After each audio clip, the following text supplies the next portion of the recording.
Hello friends, foundation of R software के course में आप सभी का बहुत बहुत स्वागत है। आपको याद होगा कि पिछले लेक्चर में हम लोगों ने कैलकुलेशंस के बारे में कुछ बात करी थी और हमने ये देखा था कि जब भी हम आर सॉफ्टवेयर में स्केलर और स्केलर के बीच में कैलकुलेशन करते हैं और एक डेटा वेक्टर और स्केलर का साथ में कैलकुलेशन करते हैं तो आर हमारा किस तरीके से कार्य करता है। और आपने ये भी ऑब्ज़र्व किया होगा कि जिस तरीके से आर हमारे कैलकुलेशंस को कर रहा है वो बाकी सॉफ्टवेयर से थोड़ा सा अलग होता है। अब उसी बात को हम आज आगे बढ़ाते हैं और हम डेटा वेक्टर्स की बात करते हैं। जिस तरीके से हमने अपने पिछले लेक्चर में एक स्केलर और एक डेटा वेक्टर को लेकर के आपको भिन्न भिन्न तरीके के एडिशन, मल्टीप्लिकेशन, डिवीजन, सब्ट्रैक्शन के ऑपरेशन दिखाए थे, वही कार्य आज हम आपको डेटा वेक्टर्स के साथ में करके दिखाएंगे। और हम आपको इस बात को समझाने के लिए हम छोटे छोटे उदाहरण लेंगे और उसके द्वारा आर किस तरीके से कार्य करता है ये हम आपको बताने की कोशिश करेंगे। अब ये मैं आपको पहले बता दूं कि जिस तरीके से आर हमारा डेटा वेक्टर्स के ऊपर ऑपरेशन करता है वो थोड़ा सा अलग होता है। तो मेरी एडवाइस आप सभी के लिए ये है कि ये आपके लिए ये समझना बहुत आवश्यक है कि आर किस प्रकार से कार्य कर रहा है। और जब तक कि आप ये नहीं समझेंगे कि आर किस प्रकार से कार्य कर रहा है, आपको जो अपने कैलकुलेशंस करने हैं वो आप आर को सही इंस्ट्रक्शंस के माध्यम से नहीं दे पाएंगे। और जब तक माध्यम सही आपका नहीं होगा, आप अगर किसी को गलत इंस्ट्रक्शन देंगे तो वो काम गलत होगा और सही इंस्ट्रक्शन देंगे तो काम आपका सही होगा। इसलिए हमारे और आर के बीच में ये समझना बहुत आवश्यक है कि जिस तरीके से आर कार्य करता है हमको उसी पद्धति को फॉलो करते हुए अपने कैलकुलेशंस के कमांड्स को उसी फॉर्मेट में देना पड़ेगा। और इसीलिए ये बहुत आवश्यक है कि आप इन डेटा वेक्टर्स के ऑपरेशन को अच्छे से समझें। आज का जो लेक्चर है उसमें से भी हम एडिशन, सब्ट्रैक्शन, मल्टीप्लिकेशन और डिवीज़न 4 ऑपरेशंस की बात करेंगे। और जो हम आपको पहला ऑपरेशन लेंगे उसमें हम आपको थोड़ा सा विस्तार से समझाएंगे कि आर के अंदर ऑपरेशंस कैसे हो रहे हैं। और जब आप ये समझ जाएंगे फिर आप देखोगे कि आगे के जो भी बाकी ऑपरेशन से उसी लाइन पर हो रहे हैं, उसी सिद्धांत पर हो रहे हैं, तो आपको उनको समझने में समय बहुत कम लगेगा। तो चलिए हम इस लेक्चर की शुरुआत करते हैं और हम देखते हैं कि हमारे डेटा वेक्टर्स के ऊपर मैथमेटिकल ऑपरेशंस कैसे होते हैं। अब देखिए यहाँ पर मैंने 2 डेटा वेक्टर्स लिए हुए हैं आपको उदाहरण के लिए। ये है हमारा डेटा वेक्टर 1, इसको नाम दे देते हैं हम dv1। इसके अंदर कितने एलिमेंट्स हैं? 1, 2, 3, 4। और वो कौन से एलिमेंट्स हैं? 2, 3, 5 और 7। और ऐसे ही हमारा दूसरा डेटा वेक्टर है, इसको हम नाम दे देते हैं dv2। इसमें भी हमारे पास कितने एलिमेंट्स हैं? 4। 1, 2, 3, 4। तो दोनों डेटा वेक्टर्स में हमारे पास जो एलिमेंट्स हैं वह समान है। दोनों में 4 एलिमेंट्स हैं और हम यहाँ पे उनका एडिशन करना चाहते हैं, प्लस करना चाहते हैं। तो अब हम आपको यहाँ पर ये दिखाना चाहेंगे कि इनका जो एडिशन होता है उसमें ऑपरेशंस क्या होते हैं, उसके स्टेप्स क्या होते हैं। तो अब अगर हम मान लीजिए यहाँ पर हम इन्हीं डेटा वेक्टर्स को अगर हम थोड़ा सा अच्छे से लिखते हैं, dv1 और dv2। पहला हमारा क्या है? c 2 3 5 और 7। और दूसरा हमारा क्या है? -2 -3 -5 और 8। अब देखिए जब भी आप डेटा वेक्टर्स की बात करते हैं तो आप यहाँ पर इनकी पोजीशंस भी होती हैं। पोजीशन का मतलब ये क्या है कि जैसे कि डेटा वेक्टर 1 में जो हमारा जैसे ये 2 है, ये वाला 2 ये जो है ये कहाँ पे? ये पोजीशन नंबर 1 पे है, राइट। उसी तरीके से जो हमारा दूसरी वैल्यू है 3, इसकी पोजीशन नंबर क्या है? 2 है। उसी तरीके से 5 और 7 हमारे 3 और 4 पोजीशन पर हैं। उसी तरीके से आप अगर देखेंगे कि दूसरे डेटा वेक्टर में जो इसकी हमारी पोजीशंस क्या क्या हैं, 1 2 3 और 4, ये हमारा कहने का मतलब है। अब आप क्या चाहते हो करना, आप इसमें एडिशन करना चाहते हो। तो अब हम देखते हैं कि R किस प्रकार से एडिशन करता है। तो R सबसे पहले क्या करेगा, डेटा वेक्टर 1 में पहली पोजीशन पर जो भी नंबर लिखा हुआ है उसको वो दूसरे डेटा वेक्टर की पहली पोजीशन पर जो नंबर लिखा हुआ है उसके साथ में ऐड कर देगा। तो अब अगर आप देखिए, अगर जो R सॉफ्टवेयर में जो हमारा डेटा वेक्टर का कॉन्सेप्ट होता है उसके अनुसार जो पहले डेटा वेक्टर में वैल्यू क्या है 2 और दूसरे डेटा वेक्टर में पहली वैल्यू क्या है -2, अर्थात कि डेटा वेक्टर 1 और डेटा वेक्टर 2 में जो पहली पोजीशन पर 2 नंबर हैं वो हैं हमारे 2 और -2। तो ये दोनों हमारे ऐड हो जाएंगे और यहाँ पे हमको उसका उत्तर मिल जाएगा 2 प्लस -2 जो हमारा 0 है। अब इसके बाद हमारा R सॉफ्टवेयर आगे बढ़ेगा और वह जो हमारे डेटा वेक्टर 1 में दूसरी पोजीशन पर जो नंबर दिए हुए हैं, जैसे डेटा वेक्टर 1 में दूसरी पोजीशन पे हमारा है 3 और डेटा वेक्टर 2 में दूसरी पोजीशन पे हमारा है -3, इन दोनों नंबर्स को लेगा और दूसरी पोजीशन पर रखे हुए नंबर्स को वो आपस में ऐड कर देगा। तो यहाँ पे हमारा उत्तर आ जाएगा 3 प्लस -3 जो हमारा है 0। अब इसके बाद में जो R सॉफ्टवेयर हमारा आगे बढ़ेगा और जो डेटा वेक्टर 1 में तीसरे नंबर पर नंबर है 5 और डेटा वेक्टर 2 में तीसरे नंबर पे जो नंबर है -5, उनको आपस में ऐड कर देगा। जैसे देखिए यहाँ पे प्लस हो जाएगा और ये वैल्यू क्या हो जाएगी 5 प्लस -5 जो हमारी फिर से 0 हो जाएगी। और फाइनली जो हमारा R है डेटा वेक्टर 1 और डेटा वेक्टर 2 में जो चौथे नंबर की पोजीशंस हैं वहाँ पर आएगा और उनको आपस में ऐड कर देगा। तो यहाँ पर आपको वैल्यू मिल जाएगी 7 प्लस 8 जो है 15 और इसीलिए आप अगर देखेंगे आपको यहाँ पर ये वैल्यूज़ मिल गई हैं और ये ऑपरेशंस हमारे हुए हैं और ये इसका स्क्रीनशॉट है। तो आपने देखा कि जब भी हम R सॉफ्टवेयर में अपने इस डेटा वेक्टर के साथ में कैलकुलेशंस कर रहे हैं उसमें से जो भी हमारे नंबर्स रिस्पेक्टिव पोजीशंस पर होते हैं, जो उनकी लोकेशन होती है कि वो पहले नंबर पे हैं, दूसरे पे है, तीसरे पे है इत्यादि, उसके अनुसार कैलकुलेशंस होते हैं। और आपको सिर्फ इतना याद रखना है कि पहली पोजीशंस के ऑपरेशन साथ में होंगे, दूसरी पोजीशन के नंबर के ऑपरेशन साथ में होंगे इत्यादि। मतलब अगर आपके पास 2 डेटा वेक्टर हैं तो दोनों डेटा वेक्टर में जो पहले नंबर पर पहली पोजीशन पर जो नंबर हैं उनके ऑपरेशन साथ में होंगे, दोनों डेटा वेक्टर में दूसरी पोजीशन पर जो नंबर हैं उनके ऑपरेशन साथ में होंगे। उसी तरीके से जो आगे की हमारी पोजीशंस हैं उनके ऊपर जो भी नंबर हैं वो अपनी पोजीशन के अनुसार उनके अंदर कैलकुलेशन होते जाएंगे।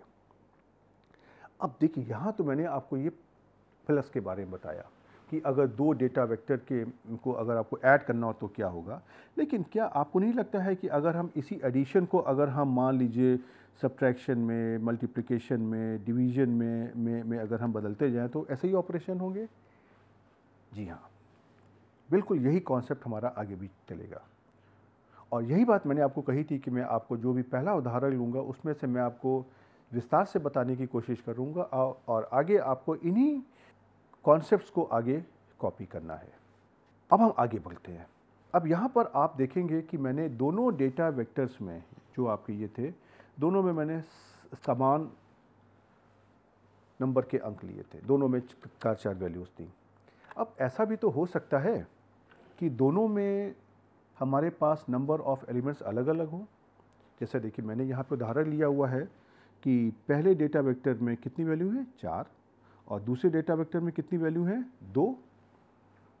पहले डेटा वेक्टर में वैल्यू है 2 3 5 7 और दूसरे डेटा वेक्टर में वैल्यू है 8 और 9।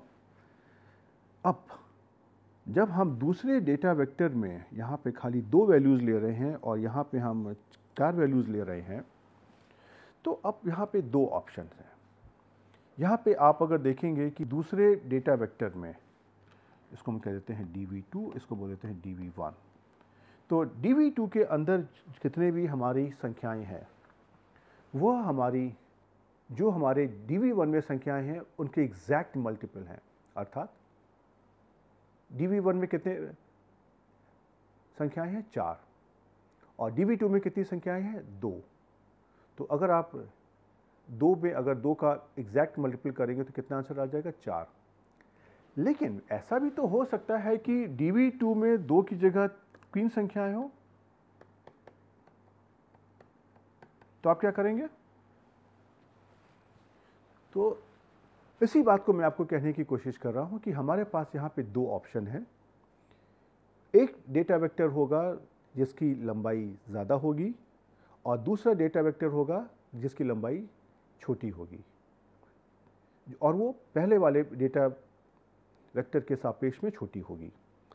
अब जो छोटी लंबाई वाला डेटा वेक्टर है उसमें भी हमारे पास 2 ऑप्शंस हैं। जो उसकी लंबाई है वो बड़े वाले डेटा वेक्टर का एग्जैक्ट मल्टीपल है या ऐसा नहीं है। अब इन दोनों केसेस में हमारे कैलकुलेशंस कैसे होंगे, ये मैं आपको यहाँ पर उदाहरण के द्वारा समझाने की कोशिश करता हूँ।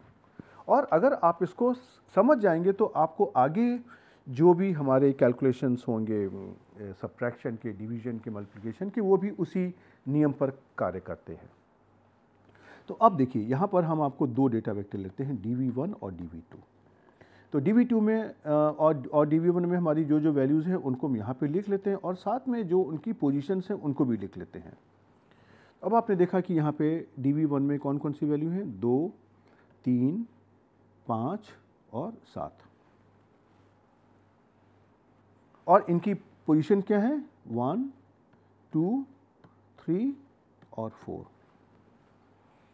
और जो हमारा dv2 है वहाँ पे कौन कौन सी संख्याएं हैं 8 और 9, और हमको करना क्या है, हमको उनको ऐड करना है।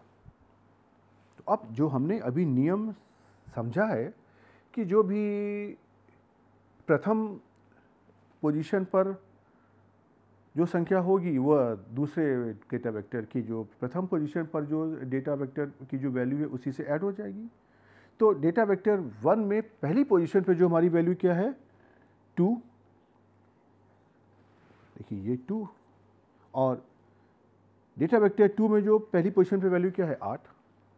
अब हम 2 और 8 को यहाँ पे ऐड कर देंगे, हमारा आंसर आ जाएगा 10। अब हम उसके आगे बढ़ते हैं। डेटा वेक्टर 1 में दूसरे नंबर पे पोजीशन पे कौन सी वैल्यू है 3, और डेटा वेक्टर 2 में दूसरे नंबर पे पोजीशन पे वैल्यू कौन सी है 9। तो ये जो 3 और 9 दोनों हमारी पोजीशन नंबर 2 पर वैल्यूज़ हैं दोनों डेटा वेक्टर्स में, दोनों का सम हो जाएगा 3 + 9 और ये हो गया 12। नाउ अब आप आगे ज़रा सोचिए क्या होगा। अब r जब आगे बढ़ता है तो r को यहाँ पे कन्फ्यूजन हो जाता है।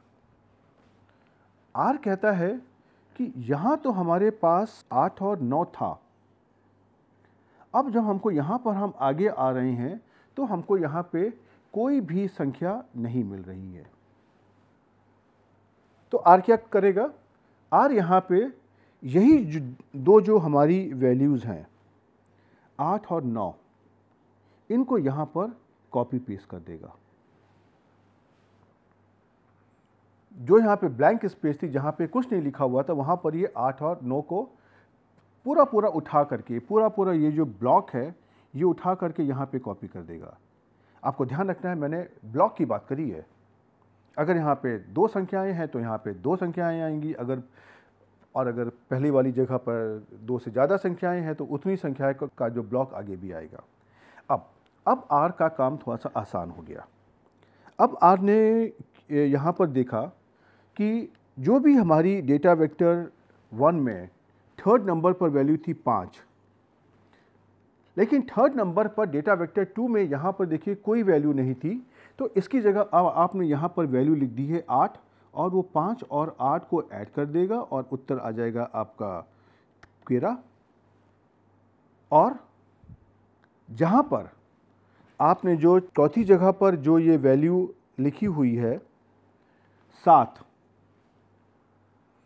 वहाँ पर आपने आर मैंने अब उसको चौथी जगह पर दूसरे डेटा वेक्टर में लिख दिया है 9, तो ये 7 और 9 मिलाकर के बन जाएगा 16 और आपको यहाँ पर उत्तर मिल जाएगा 10, 12, 13, 16। तो इस तरीके से और आपका आर काम करेगा और देखिए यही इसका स्क्रीन शॉट भी यहाँ पर दिया हुआ है। अब ये उदाहरण लेने के बाद में हम एक और उदाहरण लेते हैं और इस उदाहरण में मैंने अपने डेटा वेक्टर 1 में तो लिए हुए हैं कितने एलिमेंट्स, 4, और जो हमारा डेटा वेक्टर 2 है इसमें हमने लिए हुए हैं 3 एलिमेंट्स। अब यहाँ पर आर कैसे ऑपरेट करेगा, जरा इसको समझने की कोशिश करते हैं। यह भी बहुत ही आसान है। जैसे कि आपने यहाँ पे dv1 और dv2 के दोनों एलिमेंट्स लिख लिए और साथ में आपने इनकी पोजीशंस लिख ली। अब पोजीशन यहाँ पे दी है 1, 2, 3 और 4, राइट। अब यहाँ पे आप इसकी जब वैल्यू लिखेंगे तो क्या हो जाएगी, पहले डेटा वेक्टर की वैल्यू है 2, 3, 5 और 7 और दूसरे डेटा वेक्टर की क्या क्या वैल्यू है 8, 9 और 10। अब इसमें से आपको करना है एडिशन। अब देखिए पहले वाला ही हमारा नियम लगेगा, जो भी हमारे डेटा वेक्टर 1 में पहले नंबर पे वैल्यू दी है 2 और डेटा वेक्टर 2 में पहले नंबर पे वैल्यू दी है 8, इनका दोनों का एडिशन हो जाएगा और यहाँ पे मुझको 2 + 8 करके आंसर मिल जाएगा 10। फिर इसके बाद में हमारा आर सॉफ्टवेयर आगे आएगा और जो डेटा वेक्टर 1 में दूसरे नंबर पर वैल्यू लिखी है और डेटा वेक्टर 2 में दूसरे नंबर पर वैल्यू लिखी हुई है 3 और 9 क्रमशः, ये 3 और 9 आपस में ऐड हो जाएंगी और यह उत्तर मिल जाएगा हमको 12। इसके बाद में फिर से हमारा आर आगे आएगा और जो डेटा वेक्टर 1 में थर्ड नंबर पर वैल्यू लिखी है 5 और डेटा वेक्टर 2 में थर्ड नंबर पर वैल्यू लिखी है 10, ये दोनों ऐड हो जाएंगी और यहाँ पर मुझको मिल जाएगा 5 + 10 15। अब समस्या इसके बाद आती है। अब जब हमारा आर आगे बढ़ने की कोशिश करता है तो वो देखता है कि यहाँ पर तो कुछ नहीं लिखा हुआ है, तो फिर से क्या करेगा, ये पूरे ब्लॉक को यहाँ से कॉपी करेगा और इस पूरे ब्लॉक को यहाँ पर ऐड कर देगा। अब जब इस ब्लॉक को वो ऐड करने की कोशिश करेगा तो देखिए यहाँ पे कौन कौन सी वैल्यूज आ जाएंगी, 8, 9 और 10। अब आर हमारा आगे बढ़ता है और वह डेटा वेक्टर 1 में जो चौथे नंबर पे पोजीशन थी पे जो वैल्यू थी 7, उसको वो डेटा वेक्टर 2 की जो पहले नंबर की वैल्यू थी 8 उसमें इसको ऐड कर देगा और यहाँ पर आपको उत्तर मिल जाएगा 7 + 8 = 15। अब आर फिर से आगे बढ़ता है।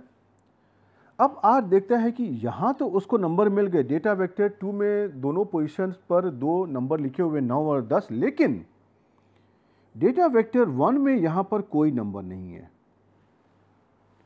अब आर यहाँ पे कंफ्यूज हो जाता है। वो अगर यहाँ पे कुछ करने की कोशिश करेगा तो क्या करेगा उसको खुद नहीं पता है, क्योंकि 9 और 10 को वो किन संख्याओं में जोड़ेगा उसको नहीं पता है। तो इस कारण से आर यहाँ पे रुक जाता है और यह आपको एक वार्निंग मैसेज देता है। और वार्निंग मैसेज आप अगर पढ़ने की कोशिश करिए साधारण सी भाषा में तो क्या लिखी है, longer object length is not a multiple of shorter object length. अर्थात आपके ऑब्जेक्ट क्या थे यहाँ से, dv1 और dv2। dv1 की लंबाई कितनी है 4 और dv2 की लंबाई कितनी है 3, तो ये आपको समझाने की कोशिश कर रहा है कि जो आपका डेटा वेक्टर या जो ऑब्जेक्ट है छोटी लंबाई का है, उसकी लंबाई दूसरे डेटा वेक्टर की लंबाई का एग्जैक्ट मल्टीपल नहीं है। एग्जैक्ट मल्टीपल का मतलब क्या होता है? जैसे 3 का जो एग्जैक्ट मल्टीपल अगर हम 2 से करेंगे तो क्या हो जाएगा? 3 इंटू 2 6, 3 से करेंगे तो 3 इंटू 3 9। तो अगर आपके डेटा वेक्टर में 6 या 9 एलिमेंट्स होते पहले वाले डेटा वेक्टर में और दूसरे में अगर 8 9 10 होते तब ये समस्या नहीं आती। तो यह आपको आर समझाने की कोशिश कर रहा है कि भाई आप देख लीजिए, मैंने आपका कार्य तो कर दिया है, लेकिन मैं आपको यहाँ पर एक वार्निंग भी दे रहा हूँ। आप ये देख लीजिए कि ये जो भी यहाँ पर हो रहा है ये आपकी इच्छा से हो रहा है या आपने कोई प्रोग्राम में गलती करी है उसके कारण हो रहा है।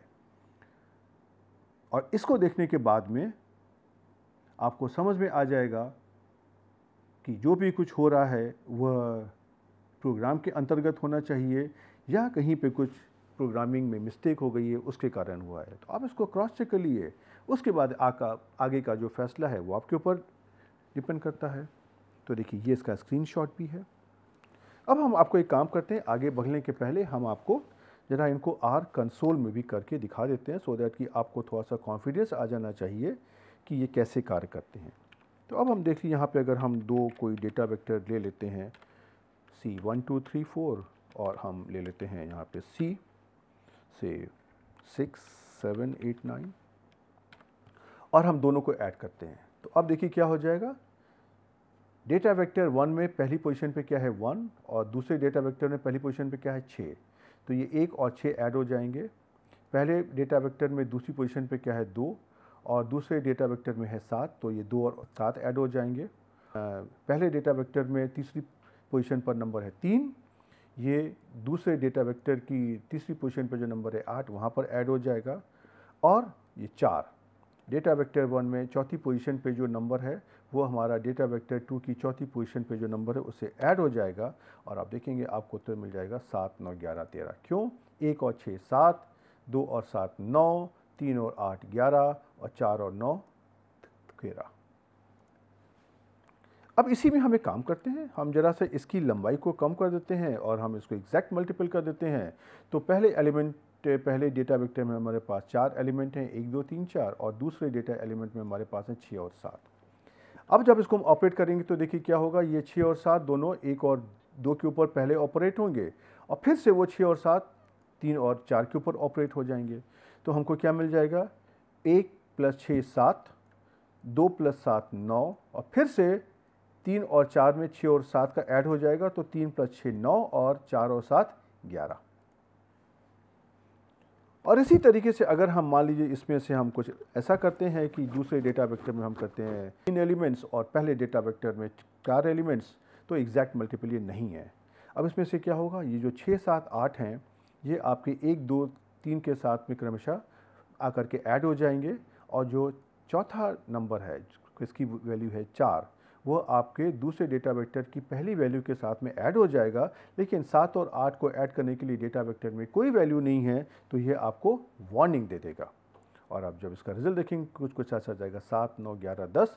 7 कहाँ से आया, 1 और 6 7, 2 और 7 यह 2 और ये वाला 7 मिलके 9, 3 और 8 11 और उसके बाद में 4 और ये वाला 6 मिलके 10। लेकिन साथ में ये आपको वार्निंग मैसेज भी दे रहा है कि longer object length is not a multiple of the shorter object length. इसको आपको देखना पड़ेगा और ये इंश्योर करना है कि आप यही चाहते थे।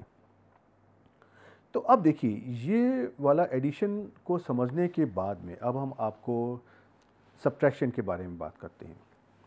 अब आपको नहीं लगता कि जब आपको एडिशन के सारे बेसिक फंडामेंटल समझ में आ गए हैं तो ये सब्ट्रैक्शन को समझना आपके लिए बहुत ही आसान होगा? तो चलिए अब हम पहला केस लेते हैं जहाँ पर हम दोनों डेटा वेक्टर को एक समान लेंथ का ले रहे हैं। तो पहले डेटा वेक्टर में आप मान लीजिए DV1, इसमें हमारे पास 4 एलिमेंट हैं, 2 3 5 और 7, और दूसरा एलिमेंट जो हमारा डेटा वेक्टर है DV2, इसमें भी हमारे पास 4 एलिमेंट हैं, -2 -3 -5 और 8। अब इसमें से देखिए जो DV1 में पहली पोजीशन पे नंबर है 2 और DV2 में पहली पोजीशन पे नंबर है -2। ये हमारे एक साथ ऑपरेट होंगे और इसका ऑपरेशन देखिए क्या हो जाएगा, 2 माइनस माइनस 2, और ये हमारा 4 के बराबर आ जाएगा। उसी तरीके से हम जब आगे बढ़ते हैं तो DV1 में दूसरी पोजीशन पे हमारा नंबर है 3 और DV2 में दूसरी पोजीशन पे नंबर हमारा है -3। अब ये और ये आपस में सब्ट्रैक्ट हो जाएंगे और आपको देखिए यहाँ पर ये ऑपरेशन मिल जाएगा 3 माइनस माइनस 3, और जिसका उत्तर आ जाएगा 6।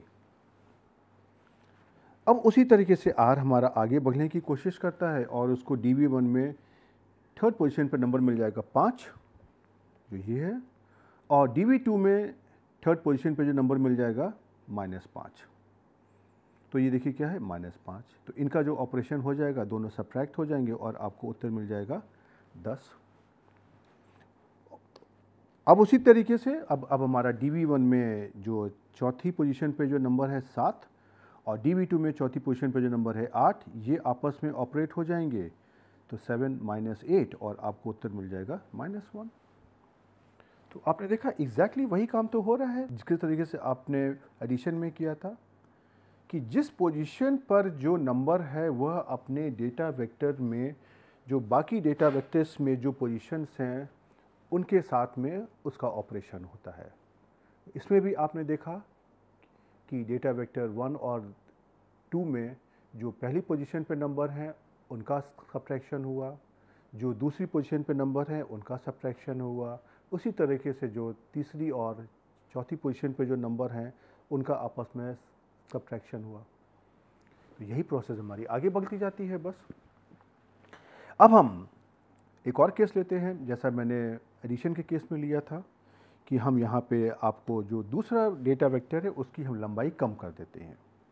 तो पहला केस हम लेंगे जहाँ पे एग्जैक्ट मल्टीपल है और दूसरे केस में हम जहाँ पे एग्जैक्ट मल्टीपल नहीं है उसको लेने की कोशिश करते हैं। तो अब आप देखिए जो मेरा पहला डेटा वेक्टर है ये हमारा क्या है, DV1। इसमें कितने एलिमेंट्स हैं, 4, 12, 13, 15 और 17। और जो हमारा दूसरा एलिमेंट है, दूसरा डेटा वेक्टर है DV2, इसमें कितने एलिमेंट हैं, 2, 8 और 9। तो इसमें भी देखिए क्या होगा, अगर आप उसी तरह का ऑपरेशन अगर देखने की कोशिश करिए, अगर DV1 और DV2 इसमें से जो उनकी पोजीशन एलिमेंट की लिख लीजिए, 1, 2, 3 और हेयर 4 और यहाँ पे 4। तो DV1 में कौन कौन सी वैल्यू हैं, 12, 13, 15 और 17। और उसके बाद में अब DV2 में कौन कौन सी वैल्यूज़ हैं, 8 और 9। तो सबसे पहले ये वाला जो ब्लॉक है ये हमारा ऑपरेट हो जाएगा और इसमें से हमको सब्ट्रैक्ट करना है, तो 12 में से 8 गया और 13 में से 9 का हमारा जो ऑपरेशन हो जाएगा। अब उसके आगे आने के लिए R को थोड़ा सा कन्फ्यूजन हुआ कि R अगर आगे आता है तो यहाँ पर तो 15 और 17 दिया हुआ है लेकिन यहाँ पे कुछ नहीं दिया हुआ है, तो उसने इसी ब्लॉक को यहाँ पर उठा करके कॉपी कर दिया और उसने यहाँ पे 8 और 9 लिख दिया। और उसके बाद उसने फिर जो भी तीसरे नंबर पे 2 एलिमेंट थे 15 और 8 उनको सब्ट्रैक्ट कर दिया, और फिर जो चौथे नंबर पे जो एलिमेंट थे 17 और 9 उसको उसने सब्ट्रैक्ट कर दिया। और यही वाला देखिए ऑपरेशन आपको स्क्रीनशॉट में भी यहाँ पे दिखाया गया है। और इसका जो उत्तर आ जाएगा, 12 में से 8 गया 4, 13 में से 9 गया 4, 15 में से 8 गया 7 और 17 में से 9 गया 8। और यही देखिए वैल्यूज़ आपको यहाँ पर दी हुई हैं, यहाँ पर या यहाँ पर। अब आप देख सकते हैं कि इसमें तो कोई ऐसी बड़ी बात नहीं थी, ये तो बहुत ही आसान काम था और ये बिल्कुल वैसा ही है जैसा आपने एडिशन के केस में किया है।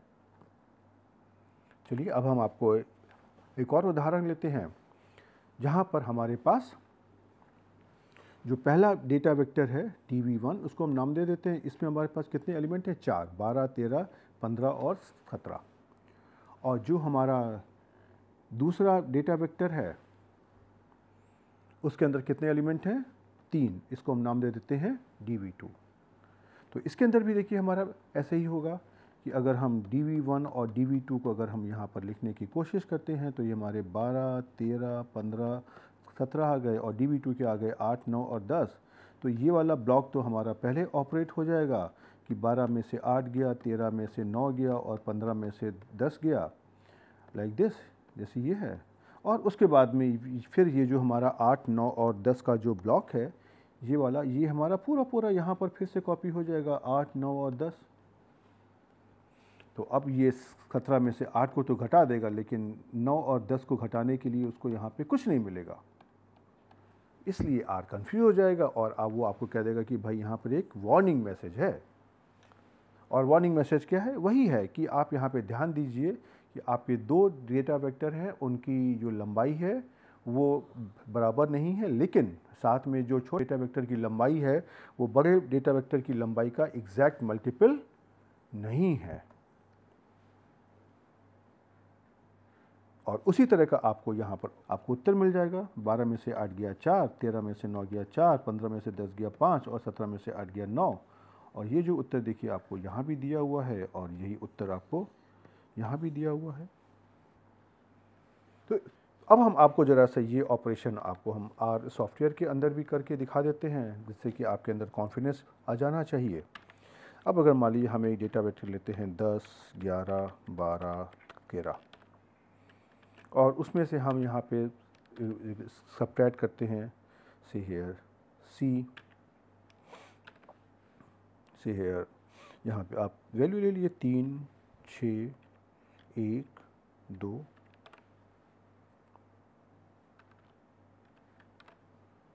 अब आप इसको जब आप सब्ट्रैक्ट करेंगे तो क्या होगा, ये 3, 6, 1, 2 ये पूरा उठ के यहाँ पे आएगा और जो इनकी रिस्पेक्टिव पोजीशंस हैं 10, 11, 12, 13 उनसे ये इन नंबर को सब्ट्रैक्ट कर देगा।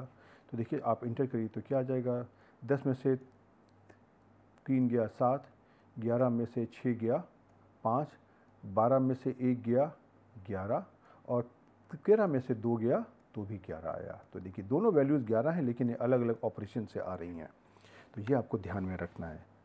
अब इसी में अगर हम दूसरे डेटा वेक्टर की लंबाई को कम कर देते हैं और एग्जैक्ट मल्टीपल करते हैं तो आप देखिए आपको उत्तर क्या आ जाएगा। ये जो दूसरे डेटा वेक्टर में है 3 और 6, तो सबसे पहले 10 और 11 में से 3, 6 घट जाएगा, उत्तर आ जाएगा 7 और 5 और फिर से हमारा 3, 6 उठ करके आएगा और वो 12 और 13 में से उसको घटा देगा, तो हमारा उत्तर आ जाएगा 9 और 7।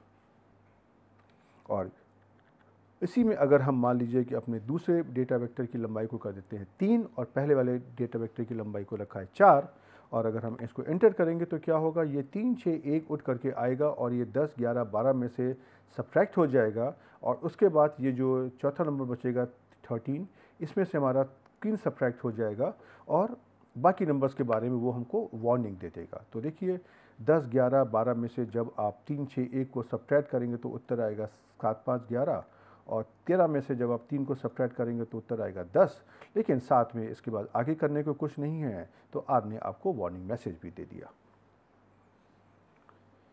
तो आपने देखा कि आर बिल्कुल वैसे ही काम कर रहा है जैसे हम लोगों ने यहाँ पे अभी समझने की कोशिश करी है। तो अब आपने एडिशन और सब्ट्रैक्शन दोनों समझ लिया। अब हम आपको मल्टीप्लिकेशन की ओर लेकर के चलते हैं और यही वाले जो हमने जिस तरीके के ऑपरेशंस अभी किए हैं इनको हम यहाँ पे करने की कोशिश करेंगे, लेकिन हम वहाँ पे अब मल्टीप्लिकेशन करेंगे। तो मल्टीप्लिकेशन का तो साइन पता है आपको कि ये स्टार साइन होता है। अब हमने यहाँ पे देखिए दो डेटा वेक्टर ले लिए, आप उसको नाम दे दिए dv1 और से dv2 और दोनों डेटा वेक्टर में कितने एलिमेंट्स हैं, 4 एलिमेंट हैं। तो अब इसमें से भी देखिए यही कार्य हो जाएगा। अगर हम कहें कि dv1 और dv2 को अगर हम यहाँ पे लिखते हैं और साथ में इनकी पोजीशंस को लिखते हैं तो dv1 में हमारे पास क्या क्या एलिमेंट्स हैं, 2, 3, 5, 7 और dv2 में क्या एलिमेंट्स हैं, -2, -3, -5 और 8। तो बस जब हम इसको मल्टीप्लाई करने की कोशिश करेंगे तो 2 और -2 आपस में मल्टीप्लाई हो जाएंगे, 3 और -3 आपस में मल्टीप्लाई हो जाएंगे, 5 और -5 आपस में मल्टीप्लाई हो जाएंगे और 7 और 8 आपस में मल्टीप्लाई हो जाएंगे, जो मैंने यहाँ पे लिखा हुआ है।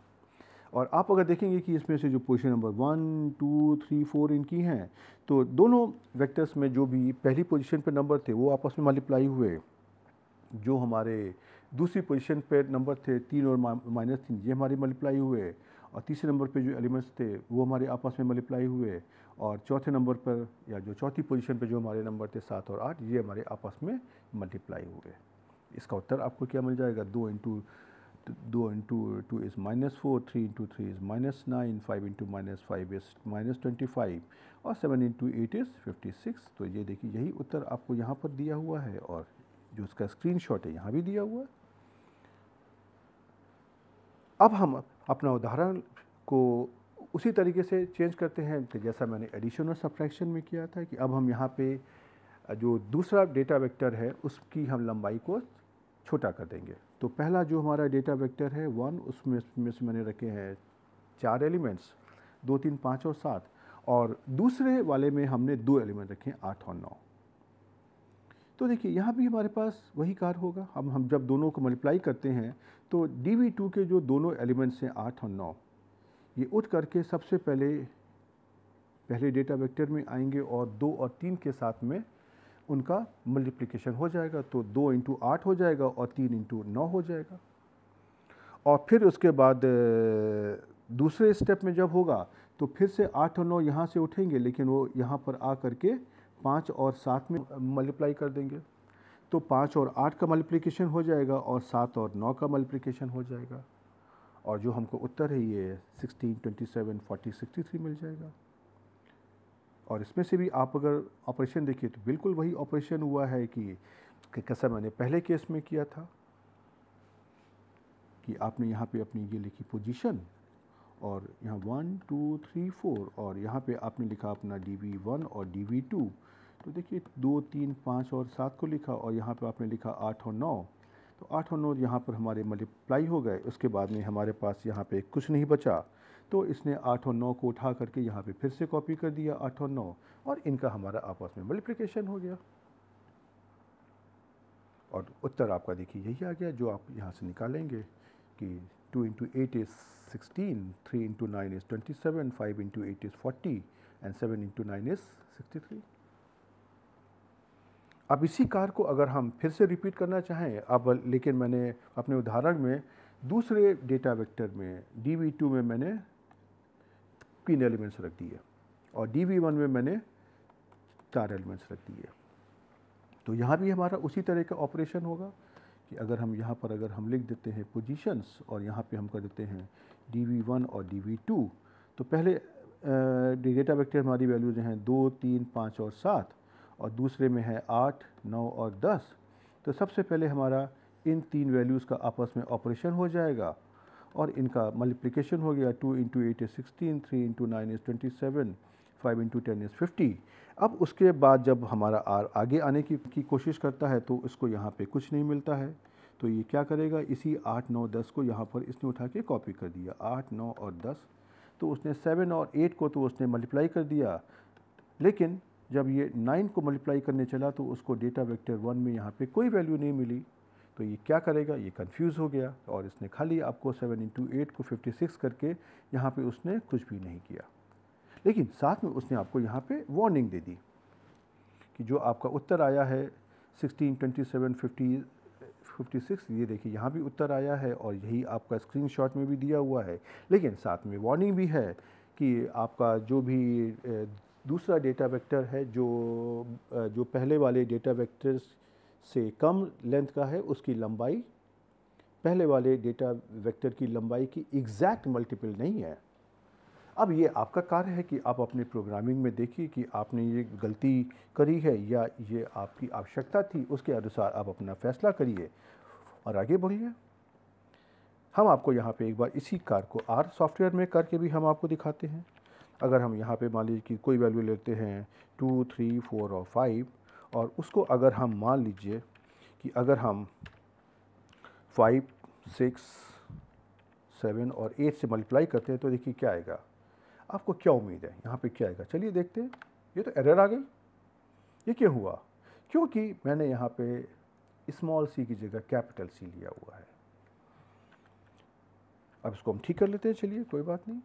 अब हम देखते हैं हमारा उत्तर क्या आता है। अब आपने देखा कि ये 5, 6, 7, 8 ये जो भी कुछ है ये आपके 2, 3, 4, 5 के जो नंबर हैं इनकी जो रिस्पेक्टिव पोजीशंस हैं वहाँ पर आके आपस में मल्टीप्लाई हो जाता है। ये 2 जो पहले नंबर पर है वो हमारे दूसरे डेटा वेक्टर के पहले नंबर पे जो वैल्यू है 5 उससे मल्टीप्लाई हो गया। दूसरे नंबर की वैल्यू है 3 और दूसरे नंबर की वैल्यू दूसरे डेटा वेक्टर में है 6, वहाँ से मल्टीप्लाई हो गया। उसी तरीके से 7 और 8 को जो पहले डेटा वेक्टर की तीसरी और चौथी पोजीशन पे जो वैल्यूज़ हैं उनसे मल्टीप्लाई कर दिया और आपका ये उत्तर आ गया। अब हम इसी सवाल को थोड़ा सा बदलते हैं और हम इसमें से अपने दूसरे डेटा वेक्टर में खाली 2 एलिमेंट्स लेकर के आते हैं, तो आप ये देखेंगे कि दूसरे डेटा वेक्टर में अब हमारे पास एलिमेंट्स हैं 5 और 6। तो ये 5 और 6 यहाँ से उठे और 2 और 3 के साथ में इनका मल्टीप्लिकेशन हो गया। तो ये 2 इंटू 5 हमारा हो गया 10 और 3 इंटू 6 हमारा हो गया 18। और फिर से हमारा 5 और 6 उठा और ये उसने तीसरे और चौथे नंबर पे लिखी हुई संख्याओं से उसको मल्टीप्लाई कर दिया। तो 4 इंटू 5 हो गया 20 और 5 इंटू 6 कितना हो गया 30। अब अगर इसी में अगर हम अपनी इसकी लंबाई को एग्जैक्ट मल्टीपल नहीं रखते हैं और दूसरे डेटा वेक्टर में हम कर देते हैं 3 संख्याएं और पहले डेटा वेक्टर में कर देते हैं 4 संख्याएं, अब हम देखें कि मल्टीप्लाई करें तो क्या होगा। तो ये 5, 6 और 7 है, ये हमारी जो पहली 3 पोजीशन पे नंबर हैं डेटा वेक्टर 1 में 2, 3, 4 उनके साथ में मल्टीप्लाई हो जाएगा। और जो चौथा नंबर है 5 वो हमारा इस दूसरे डेटा वेक्टर में जो लिखा हुआ पहले पोजीशन पर 5 उसके साथ में मल्टीप्लाई हो जाएगा, लेकिन उसके बाद में वो आपको वार्निंग दे देगा। तो 5, 6, 7 को आप जब 2, 3, 4 से मल्टीप्लाई करेंगे तो आ जाएगा 10, 18 और 28 क्रमशः, और जब 5 को आप 5 से मल्टीप्लाई करेंगे तो आ जाएगा उत्तर 25। लेकिन साथ में देखिए इसने आपको वार्निंग भी दे दी कि यहाँ पर आप कुछ गलती कर रहे हो। गलती यही है कि जो दूसरा डेटा वेक्टर है जिसकी लंबाई 3 है और जो पहला डेटा वेक्टर है उसकी लंबाई 4 है, तो 3, 4 का एग्जैक्ट मल्टीपल नहीं है। अब हम आपको अंत में डिवीज़न के बारे में बताते हैं। लेकिन मुझको पूरी उम्मीद है कि अब तक आपको डिवीज़न समझ में आ गया होगा कि हम उसमें से किस प्रकार से इसको करने वाले हैं।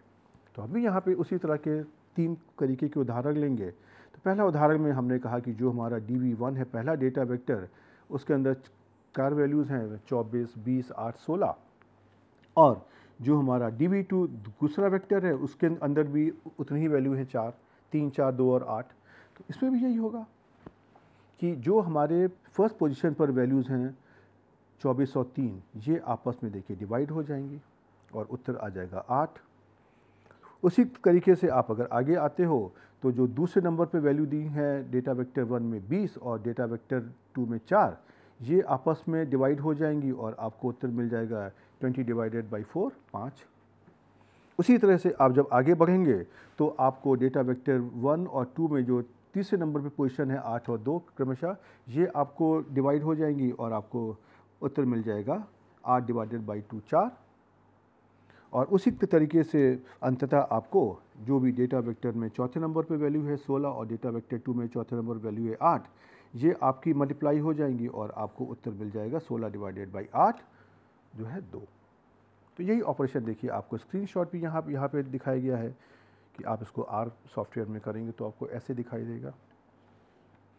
अब हम उसी अपने उदाहरण को फिर से यहाँ पे रिपीट करते हैं और हम अपने दूसरे डेटा वेक्टर में जो हमारा DV2 है वहाँ पे खाली 2 वैल्यू लेते हैं 4 और 2, और जो हमारा DV1 है यहाँ पे हमारे पास 4 वैल्यूज़ है 24, 20, 8 और 16। अब देखिए यहाँ पर भी एग्जैक्टली वही काम होगा कि अगर हम यहाँ पे बात करते हैं तो यहाँ पे अगर हम लिख लें पोजीशंस 1, 2, 3, 4 और यहाँ पे आपका DV1 है और DV2 है, तो DV1 में वैल्यू आ गई 24, 20, 8, 16। अब जो DV2 में वैल्यू हैं 4 और 2, तो आपको करना है डिवाइड। तो सबसे पहले तो आपका ये वाला जो ब्लॉक है ये आपका ऑपरेट हो जाएगा और 24 डिवाइडेड बाई 4 ये और ये आपस में हो जाएंगे, उत्तर आ जाएगा 6। 20 डिवाइडेड बाई 2 उत्तर आ जाएगा 10। अब उसके बाद में जब R आगे बढ़ने की कोशिश करता है तो उसको यहाँ पे कुछ नहीं मिलता है, तो उसने क्या किया, इन्हीं 4 और 2 को यहाँ पर कॉपी कर दिया। अब उसने 8 और 4 को उसने डिवाइड कर दिया तो उत्तर आ गया 2, और 16 और 2 को उसने डिवाइड कर दिया उत्तर आ गया 8। तो देखिए यही उत्तर तो आपका यहाँ भी लिखा हुआ है और यही उत्तर स्क्रीनशॉट में भी आया है और यही ऑपरेशन आपने करे हैं। तो इस तरीके से हमारा R यहाँ पर डिवीजन करता है। अब हम अपना अंतिम उदाहरण लेते हैं और जहाँ पर हम अपने डेटा वेक्टर 1 में लेते हैं 4 एलिमेंट 24, 20, 8 और 16, और डेटा वेक्टर 2 में हम अपने लेते हैं 4, 2 और 8। तो यहाँ भी देखिए वही कार्य होगा। आपका ये जो 4, 2 और 8 है ये यहाँ से उठ करके जो आपके डेटा वेक्टर 1 में 3 एलिमेंट्स हैं, पहले 3 एलिमेंट्स पहली, दूसरी और तीसरी पोजीशन पर, उनके साथ में इनका ऑपरेशन हो जाएगा। तो 24 divided by 4, 20 divided by 2, 8 divided by 8। और उसके बाद में उसको कुछ नहीं मिलेगा तो ये फिर से यहाँ पर उठ के आएगा, तो इसको पहली पोजीशन तो मिल जाएगी 16, लेकिन आगे की कुछ नहीं मिलेगी, तो 16 और 4 का डिवीज़न हो जाएगा, और लेकिन बाकी इसके आगे कुछ नहीं है, तो यहाँ पर आर रुक जाएगा, और लेकिन साथ में वो आपको वार्निंग मैसेज भी दे देगा। तो आप अगर इसका कैलकुलेशन करेंगे तो एक यही उत्तर आएगा। 24 को अगर आप 4 से डिवाइड करेंगे तो 6, 20 को 2 से डिवाइड करेंगे तो 10, 8 को 8 से डिवाइड करेंगे तो 1, और 4 और 16 को 4 से डिवाइड करेंगे तो उत्तर आएगा 4। और यही देखिए आपका स्क्रीनशॉट भी है।